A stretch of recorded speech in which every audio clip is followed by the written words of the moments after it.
Hotep Kamit, aujourd'hui nous allons une fois de plus parler de la sexualité. Alors, nous allons parler de l'abstinence, les bienfaits de l'abstinence et pourquoi vous devez vous abstenir un moment dans votre vie. Par la suite, nous allons vous parler de la pratique sexuelle, pourquoi vous devez pratiquer du sexe. Et en troisième point, nous allons vous parler de la sexualité sacrée, pourquoi vous devez pratiquer de la sexualité sacrée. Alors, d'entrée de jeu, en ce qui concerne l'abstinence va concerner d'abord, de façon obligatoire, les moins de 21 ans. Moins de 21 ans, vous devez vous abstenir. C'est clair que de nos jours, ce n'est pas assez facile de s'abstenir. Vous avez des camarades déjà au collège, classe de 3e, 3e seconde, qui sont déjà en pleine action. Ils ont des copains, ils font le sexe chaque semaine, chaque week-end, tout ça. C'est assez délicat de nos jours. Mais normalement, c'est disons, à plus de 21 ans que vous devez commencer à vous intéresser au sexe. Alors, qu'est-ce que vous allez faire pour pouvoir respecter cela? Déjà, éviter les pornos, éviter les causeries qui sont liées au sexe, éviter toutes ces choses-là. Concentrez-vous sur vos études. Parce que normalement, à 21 ans, vous devez avoir eu votre bac et vous devez partir déjà à l'université.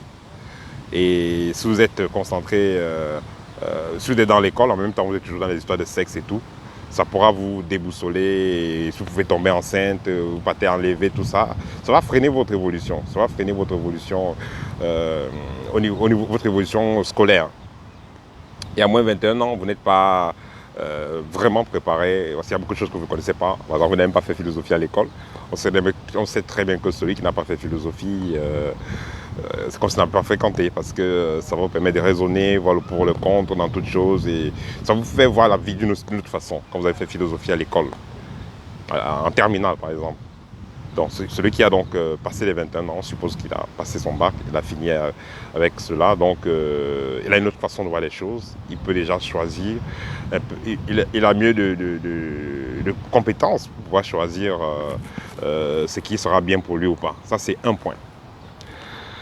Le second point, quand vous pratiquez de l'abstinence, à moins de 21 ans, ça vous permet de garder votre étoile, parce que tout est en train de se préparer en vous. L'étoile des gens commence à briller généralement à partir de 21 ans. Vous êtes dans le troisième cycle de l'âge, donc 7, 14, 21. L'étoile des gens commence à briller normalement à partir de cette période-là. Donc vous êtes dans un processus énergétique de transformation. Si maintenant, à moins de 21 ans, vous commencez à écarter vos cuisses, vous commencez à écarter vos cuisses, commencez à faire l'amour avec n'importe qui, un monsieur de 45 ans parce qu'il a l'argent, un monsieur de 18 ans, un monsieur de 20 ans, un jeune homme de 25 ans, je ne sais pas trop quoi. Cette personne-là qui a roulé sa bosse va venir perturber vos énergies pour rien et pourra voler votre étoile ou perturber ce rayonnement à venir. Donc c'est pourquoi vous devez faire à partir de 21 ans. À partir de 21 ans, vous êtes déjà assez solide, vous êtes mûr, vous êtes prêt. Et vous pouvez donc faire des choses sans avoir des conséquences assez délicates, comme si vous l'avez fait à moins de 21 ans. Vous avez plus de 21 ans, 28, 29, 30, 40, vous êtes toujours dans l'abstinence. Vous ne pratiquez pas du sexe. C'est anormal. Vous aurez parfois des troubles émotionnels, troubles mentaux, vous ne serez pas à l'aise. Je pense que vous-même connaissez dans vos lieux de travail et tout, il y a des gens qui sont toujours méchants, toujours aigris, toujours bizarres, tristes, visage attaché, parce qu'ils n'ont pas de sexe, parce qu'ils n'ont pas de relation sexuelle, ils ne pratiquent pas de la sexualité. Voilà.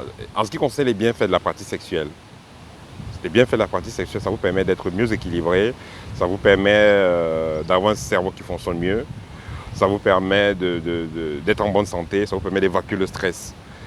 Faire de la sexualité, c'est très bien, mais toujours, il faut noter que vous n'avez pas fait du sexe avec n'importe qui, vous n'avez pas couché avec n'importe qui, vous n'allez pas faire aussi du sexe en excès. Et vous allez constater, il y a une tromperie, il y a un grand mensonge qui se passe. Par exemple, vous allez voir dans les couvents, dans certains endroits, ils vont vous dire qu'ils ne font pas du sexe de chasteté, mais on sait très bien ce qui s'y passe. Donc il ne faut pas vous mentir. On est né avec un sexe, c'est pour s'en servir, mais pas étant enfant, pas étant adolescent. Quand je pense s'en servir, je parle des rapports sexuels. Vous pouvez aller pisser, oui, mais en tant que rapport sexuel, en ce qui concerne les rapports sexuels, vous devez les faire après 21 ans parce que vous êtes prêt à tout ça. Donc vous avez un sexe, il faut vous en servir, mais avec la bonne partenaire de façon assez disciplinée. Si vous faites trop de sexe, vous êtes affaibli. Vous n'en faites pas, vous êtes déboussolé quand vous n'en faites pas. Ici, je parle des adultes. Un adulte qui ne fait pas, il n'est pas équilibré. Vous devez en faire. Vous êtes né avec le sexe, il faut l'utiliser. Mais avec la personne qu'il faut. En ce qui concerne le troisième point, donc la sexualité sacrée, il sera important de s'y intéresser parce en pratiquant la sexualité sacrée, vous aurez encore plus d'énergie, vous serez plus stable. Cette énergie sexuelle-là va vous permettre de développer vos dons psychiques, elle va vous permettre de vous purifier, augmenter votre taux vibratoire et vous connecter à des plans supérieurs. C'est pourquoi on parle souvent de septième ciel, même quand on parle de faire l'amour d'une certaine façon. Voilà. Donc, pour conclure, l'abstinence sera important et je dirais même obligatoire en moins de 21 ans. À plus de 21 ans, vous pouvez pratiquer les rapports sexuels, mais avec un partenaire. Ne pas en faire quand on est adulte, c'est assez gênant. Ce n'est pas dans l'équilibre si vous ne faites pas des rapports sexuels quand vous êtes adulte. Mais il faut sélectionner la bonne personne et faire les choses dans les règles de l'art. Et en troisième point, et faire les choses dans les règles de l'art. Et vous allez constater même les musiciens, les artistes, les footballeurs, tous ces sportifs-là vont se retenir pendant une période justement parce qu'ils auront besoin de garder cette énergie-là. Parce que si vous faites trop de sexe, vous êtes affaibli. Voilà. Et pour finir, vous allez constater tous ceux qui font de la pratique, ceux qui pratiquent la magie sexuelle, l'énergie sexuelle, ceux qui pratiquent le travail de l'énergie sexuelle, autant pour moi, vous allez constater donc que plus vous en faites, plus vous vous sentez mieux, plus vous êtes équilibré spirituellement, mentalement, sur tous les plans. La matière grise fonctionne mieux. Vous avez une meilleure maîtrise de vous-même. Et vous voyez la vie d'une certaine façon.